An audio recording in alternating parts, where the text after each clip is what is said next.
Now, 1 in 6 people in China is older than 60, and that makes China one of the world's oldest in terms of population. The situation is especially noticeable in China's rural regions, and that's because most young people from such areas leave to work in the cities, and often only the elderly remain, frequently without family support or care. But one village in central China's Henan province is trying to help its senior citizens through a new financial cooperation. The cooperation provides loans for young people to start village businesses and also distributes most of its interest yields to the elderly as pensions. In the 3rd episode of our Rural Recovery series, our reporter Feng Xin takes us to Haotang village. Rural China is paying the cost of the country's rapid economic gains. Separation of families, disappearing villages, and left behind children and seniors. Will families ever return to their home soil? Can a village look after its elderly residents? How can our country protect its children from abuse and neglect? Several girls have fallen victims of rape. From north to south, join Feng Xin in search of rural recovery on CCTV News.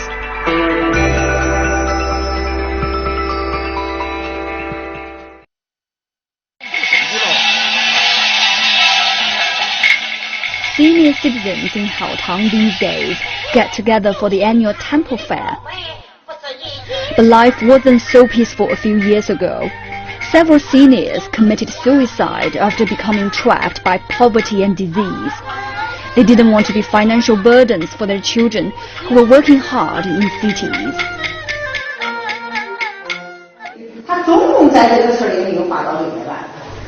Hu Jing knows too well the hardships that Haotang residents have had to face because she's been the village chief for a decade.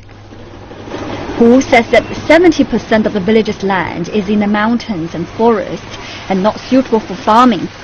Young residents have had no choice but to seek a living elsewhere.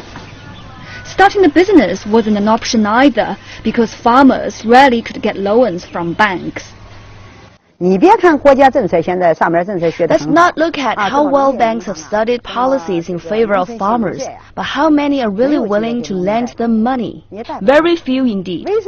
Why are villages lagging behind in development? Because they're unable to get any loans to invigorate their economies. They're unable to make any value out of their assets. Haotang Village started a finance cooperative in 2009 and encouraged residents over 60 to join as permanent members. The basic idea is to encourage village seniors to deposit their idle savings in the co-op. Then young villagers can apply for loans to start a business if they can find 2 senior members as guarantors. The co-op's interest income will be distributed to the senior members as dividends.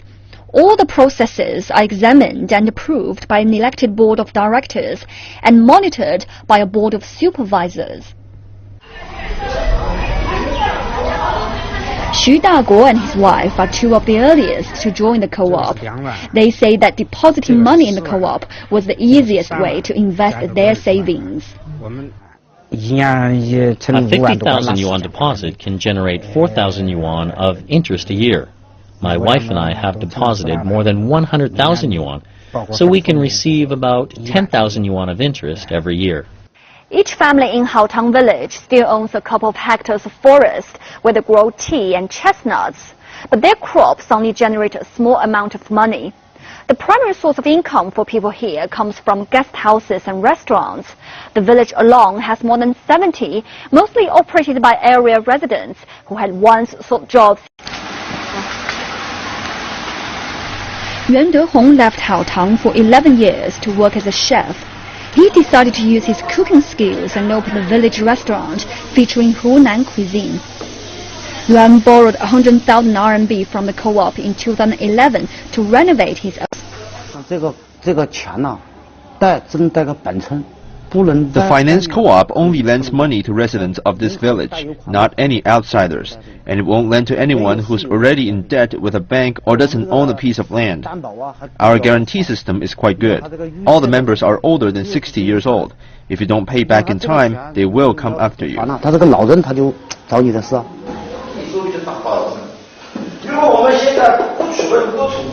Li Changping is the mastermind behind Haotang's transformation. Before Li joined academia, he had served as a township governor for many years. 中国的乡村是一个自治社会，它是自治社会，它不跟城市不一样，城市是。 Rural China has always been an autonomous society. Unlike cities that already have complete government services, villages nowadays are empty shells, like zombies. We wanted to reunite farmers through finance or money. A built-in financing system would allow farmers to mortgage their land and have more motivation to improve their life. It will also allow a village to provide more services, such as purchasing, pension care, and poverty reduction. China has issued various financial reform policies to encourage rural finance co-ops in the past decade. But few government departments have been given clear jurisdictions to support and oversee these rural organizations. Our co-op doesn't have a mom or dad. The Commerce Department won't register us, nor will the Banking Department. Since we are a designated reform trial area and receive a lot of attention, we were able to register under the CINT as a non-profit organization. What if a new policy comes up one day to make us illegal? If that happens, our village will be broken. Hu Jing says there's never been a single VAT loan in the past 7 years. But the co-op still faces uncertain future. As for now, 90% of Haotang's senior citizens have joined the co-op. Feng Xin, CCTV, in Xinyang, Henan Province.